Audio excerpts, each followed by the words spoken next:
అందులో ఆయనకి నేను కొడుకుగా యాక్ట్ చేసేవాడిని. కానీ నిజ జీవితంలో కూడా ఆయన ఎప్పుడూ కూడా నా దగ్గరికి వచ్చి ఈ హెల్త్ ఎలా ఉంది ఏంటి అని ఎప్పుడు పరామర్శిస్తూనే ఉండేవారు. ఆయనలో ఎప్పుడు కూడా ఆత్మీయుడై కనబడేవారు.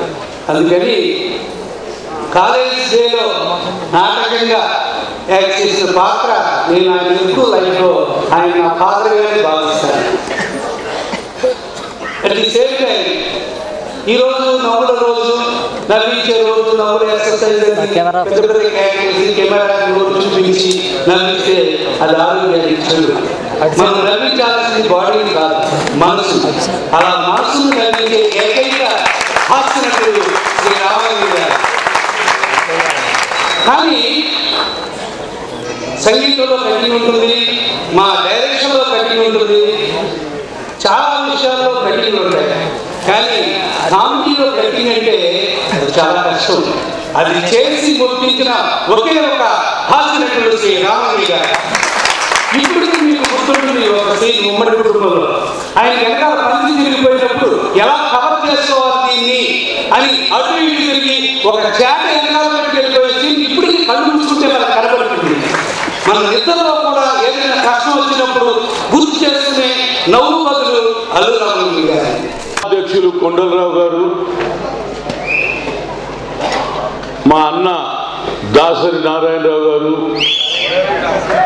సినిమా జీవితంలో కాక రాజకీయ జీవితంలో వచ్చి మాకంటే ముందు మంత్రి అయినటువంటి ఏకైక వ్యక్తి దాసరి నారాయణ. పెద్దలు బ్రహ్మానందం గారు, పద్మశ్రీ, అదేవిధంగా ఈవి సత్యనారాయణ గారు, వేదికపై ఉన్నటువంటి అప్కమింగ్ యాక్టర్సు, డైరెక్టర్సు, రాజకీయ నాయకులు అందరికీ నా హృదయపూర్వక అభినందన తెలుపుతూ, ఎందుకంటే ఇంతకుముందే దాసరి నారాయణరావు గారు అందరి పేర్లు చెప్పేశారు. ఎందుకంటే ఆయన సినిమా జీవితంలో అందరు పరిచయం కాబట్టి. రాజకీయ జీవితంలో నాకు అందరు తెలుసు కాబట్టి కొందరు పేర్లు తెలుసు, కొందరు తెలియదు. తెలియని పేరు చెప్పకపోతే హనుమంతరాజు నా పేరు చెప్పలేదండి. అలాంటి అవకాశం ఇవ్వకుండా ఇవాళ నిజంగా అల్లూరు రామలింగయ్య గారి జన్మదిన సందర్భంలో ఈవీవి సత్యనారాయణ గారికి బెస్ట్ డైరెక్టర్గా హాస్య సినిమాలు తీసిన వ్యక్తిగా ఆయనకి ఇవాళ సన్మానం చేయడం నేను ఎంతో సంతోషపడుతున్నా. ఎందుకంటే నేను గతంలో కూడా ఆనాడు నారాయణ తివారీ గారు గవర్నర్ ఉన్నప్పుడు ఇదే సికింద్రాబాద్లో వారి జన్మదిన సందర్భంలో ఇలాంటి పురస్కారంలో నేను పాల్గొనడం జరిగింది. అయితే ఆయనకు నాకు ఒక మంచి సంబంధం ఉంది. ఎందుకంటే ఆయన స్వాతంత్ర సమరయోధుడు. అందులో అన్నిటికంటే ముఖ్యంగా ఇవాళ 1 అక్టోబర్, రేపు తెల్లారితే 2 అక్టోబర్. మహాత్మా గాంధీ కంటే ఒక దినం ముందు పుట్టింది. అందు గురించి ఈయన కూడా ఎప్పుడైతే మహాత్మా గాంధీ ఈ దేశంలో దేశ స్వాతంత్రం గురించి పోరాడినప్పటి నుంచి ఈయన స్వాతంత్ర సమరంలో పోరాడినటువంటి వ్యక్తిగా ఆఖరి వరకు కూడా ఆయన పాపం కాంగ్రెస్ అంటే బాగా అభిమానం ఉండేది ఆయన పాపం. ఎందుకంటే నేను పిసిసి అధ్యక్షుడిగా వచ్చినప్పుడు కొండలరావు వెంబడి పెట్టుకొని నాకు వచ్చి దండ వేసి హనుమంతరావు కంగ్రాచులేషన్ అన్నాడు. ఆయన నిజంగా కూడా నేను ఎప్పుడు అనుకోలేదు. ఎందుకంటే నేను చిన్నగా ఉన్నప్పుడు ఆయన చూడంగానే నవ్వుతాను. ఎందుకంటే ఇప్పుడే చెప్పారు మన దాసరి నారాయణరావు గారు, ఇవాళ సినిమాలు వేరు, ఆ రోజులలో సినిమాలు లేవు. ఎస్వి రంగారావు గారి కానీ అదేవిధంగా మరి పెద్దలు ఇప్పుడే మన దాసరి నారాయణరావు గారు చెప్పినట్టు హాస్య నటులు అల్లూరు రామలింగయ్య గారిని చూడంగానే మేము చిన్నగా ఉన్నప్పుడు ఒకటే నవ్వేది. కొందరు చూడంగానే నవ్వుతారు. అందులో ఇవాళ నిజంగా చెప్పాలన్నా చూడంగా ఇంకొకరిని చూసి నవ్వుతున్నా. ఎవరు చెప్పు? బ్రహ్మానందం. ఏది చేసినా అల్లూరు రామలింగయ్య గారు ఏది చేసినా మనస్ఫూర్తిగా అది హాస్యంగా కనిపిస్తుంది. అలాంటి నటన ఇవాళ చాలా తక్కువైంది. ఎవరో కొందరు యాక్టర్స్ చూడంగానే వాళ్ళు అంటే దాని గురించే పుట్టింది కదా, వేరే గురించి కాదు.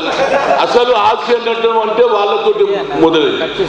అలాంటి వ్యక్తి వారి కుటుంబ సభ్యులు ఇవాళ అంచెలంచెలుగా హీరో అయిపోయాను. ఒక ఆయననేమో పార్టీ పెట్టేసిండు. మా అందరికి ఏముందంటే అల్లు రామలింగయ్య తర్వాత ఆయన కాంగ్రెస్ లో ఉండే దేశ స్వాతంత్రం గురించి పోరాడిన వ్యక్తి తప్పనిసరిగా కాంగ్రెస్ లో వస్తాడని అనుకున్నాను. కానీ పరిస్థితుల వల్ల పాపం వేరే పార్టీ పెట్టిండు. కానీ మేమైతే మా ఉద్దేశంలో కాంగ్రెస్ అనే పార్టీ బలమైన పార్టీ.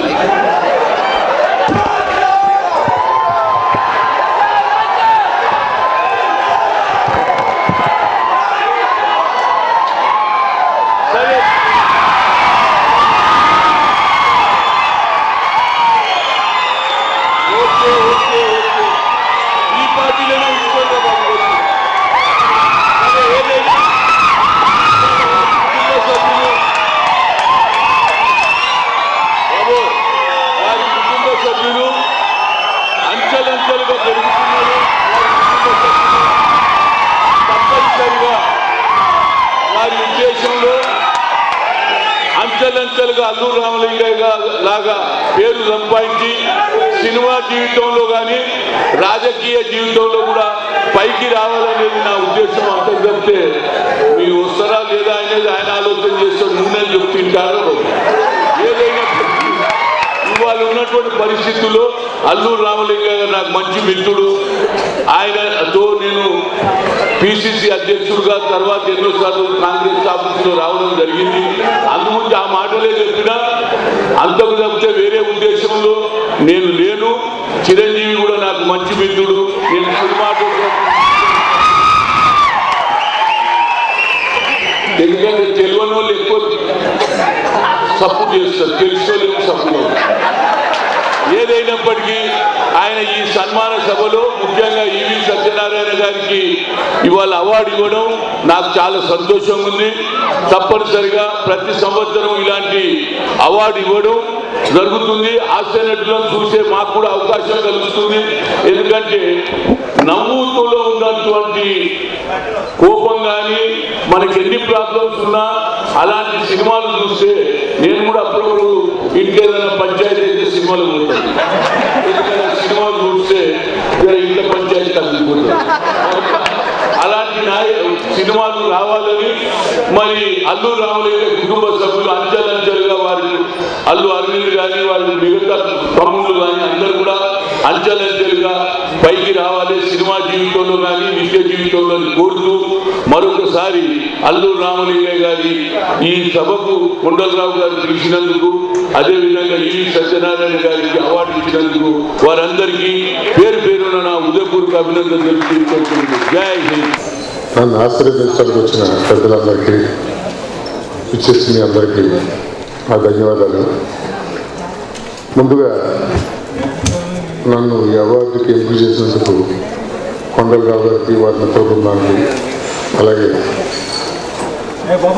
అల్లు రామలింగయ్య గారి కుటుంబ సభ్యులకి నా ప్రత్యేక ధన్యవాదాలు తెలియజేసుకున్నాను. మర్చిపోలేని మధురమైన అనుభూతి ఇది. ఎందుకంటే నాకు రామలింగయ్య గారు అంటే చాలా ఇష్టం. ఎంత ఇష్టం అంటే బహుశా అల్లు అర్జున్ గారికో అల్లు అరవింద్ గారికో ఎంత ఇష్టమో అంత ఇష్టం నాకు ఆయన అంటే. వాళ్ళ తాతయ్య గారన్నా వాళ్ళ నాన్నగారన్నా వాళ్ళకి ఎంత ఇష్టమో నాకు అంత ఇష్టం. నేను అసిస్టెంట్ డైరెక్టర్గా ఉన్నప్పటి నుంచి ఆయనతో సినిమాలు చేశాను. 1-2 సినిమాలు జంజర్ దగ్గర చేసేటప్పుడు పరిచయం ఉంది. డైరెక్టర్ అయిన తర్వాత కూడా ఆయనతో 7-8 సినిమాల వరకు చేశాను.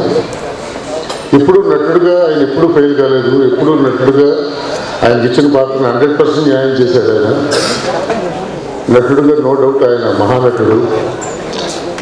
చాలామంది ఆర్టిస్టులు నటిస్తుంటే ఎక్కడో చోట యాక్ట్ చేస్తే కనిపిస్తుంటుంది మనకి. ఎక్కడో చోట పెద్ద పెద్ద ఆర్టిస్టు కూడా, ఈవెన్ అమితాబ్ బచ్చన్ దగ్గర నుంచి కమల్ హాసన్ దగ్గర తీసుకున్నా కూడా ఎక్కడో ఒక చోట కొంచెం అతిగా చేస్తున్నాడు, కొంచెం ఎక్కువ చేస్తున్నాడు, లేకపోతే ఇక్కడ వాగా చేస్తున్నాడు అని అనిపిస్తుంటుంది. కానీ రామలింగయ్య గారి కెరీర్లో నాకు తెలిసి ఆయన మొట్టమొదటి సినిమా నుంచి చివరి సినిమా వరకు కూడా ఏ సినిమాలో కూడా యాక్ట్ చేసినట్టు కనిపించదు కాదు. ఆ పాత్ర సజీవంగా ప్రవర్తిస్తుందేమో అలాగా అనేట్టుగా ఉండేది. ఆయన మోడల్స్ కానీ ఆయన గెటప్స్లో కానీ ఆయన ప్రత్యేకమైన శ్రద్ధ తీసుకునేవాడు. ఆయన ఆయన చివరి దశ ఆల్మోస్ట్ ఒక 5-6 సంవత్సరాలు మా ఇంటి పక్కనే ఇల్లు కట్టుకుని వచ్చారు. అప్పట్లో చాలా ఆనందపడ్డారు. ఎందుకంటే 2 రోజులు సార్ కలుసుకుంటూ ఉండేవాళ్ళను. 1 గంట 2 గంటలు కూర్చున్నారు. మా ఇంటికి వచ్చి అమ్మాయి కాఫీ కాస్తాను, కాఫీ తాగి మా మిస్సెస్ చేత కాఫీ తాగి ఒక 2 గంటలు 3 గంటలు కూర్చునేవాళ్ళు.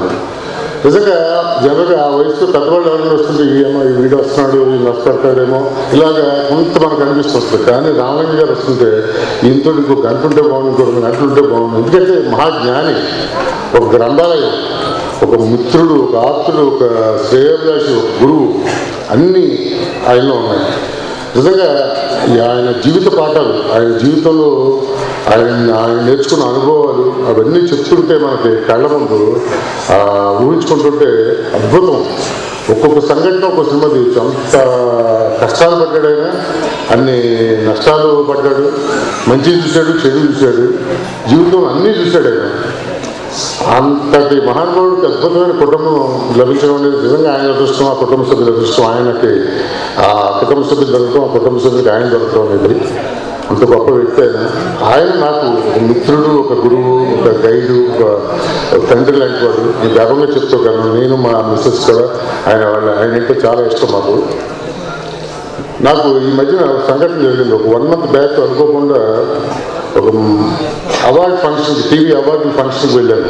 మా టీవీ అవార్డులు ఫంక్షన్కి వెళ్ళినప్పుడు అక్కడ యాంకర్ ఎవరు ఉండి ఎంట్రన్స్ నిలబడి వెళ్ళి 2 మాటలు చెప్పండి ఫంక్షన్ గురించి మాట్లాడి లోపలికి వెళ్దాం అనుకునే లోపు పెద్ద అలజడి వినిపించింది. ఎవరైనా చూస్తే రామ్ చరణ్ తేజ్ నడుచుకుంటూ వస్తున్నాడు. అక్కడ చుట్టూ 15-20 మంది ఉన్నారు. మొత్తం సెక్యూరిటీ వాళ్ళు, కొంతమంది అభిమానులు, కొంతమంది ఆ ఫంక్షన్ తాలూకా వాళ్ళు, ఒక 20-30 మంది మధ్యలో తను నడుచుకుంటూ వస్తున్నాడు. సరే తను నా ముందు నుంచే వెళ్ళాలి.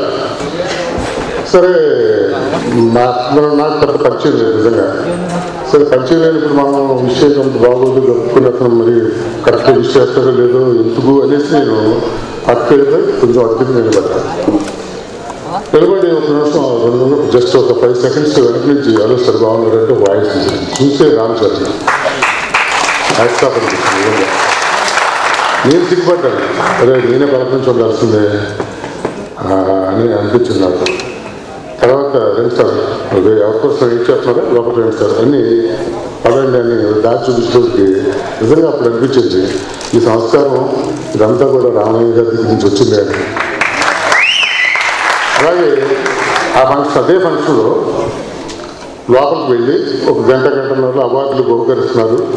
నన్ను స్టేజ్ మీద పిలిచి ఒక అవార్డు ఇవ్వాలని పిలిచారు. పిలిచినప్పుడు ఏదో చిన్న టెక్నీషియన్కి ఎవరితో ఇవ్వాల్సి వస్తుందేమో, ఏదో చిన్న కమెడియన్కి ఎవరితో ఇవ్వాల్సి వస్తుందేమో అని వెళ్ళారు. వెళ్ళిన తర్వాత పెద్ద షాక్ ఏంటంటే మగధీర సినిమాకి అల్లు అరవింద్ గారికి అవార్డు ఇవ్వాలని అనౌన్స్ చేశారు. ఒక అమ్మాయి తెచ్చి మెమ్మట్ నాకు ఇచ్చింది. నాకు కంగారు, ఆయన ఎక్కడ నేను ఎక్కడ, ఆ సినిమా ఏంటి, నేనేంటి, నేను ఆయనకి అవార్డు ఇవ్వట్లేదు అని నాకే చిన్న ఎంబ్రాసింగ్ అనిపించింది. అంత మెగా ప్రొడ్యూసర్కి, అంత పెద్ద నిర్మాణం నేను అవార్డు ఇవ్వట్లేదు, చాలా పొరపాటును పిలిచేసి ఉంటారు వెళ్ళి తెలియక అని.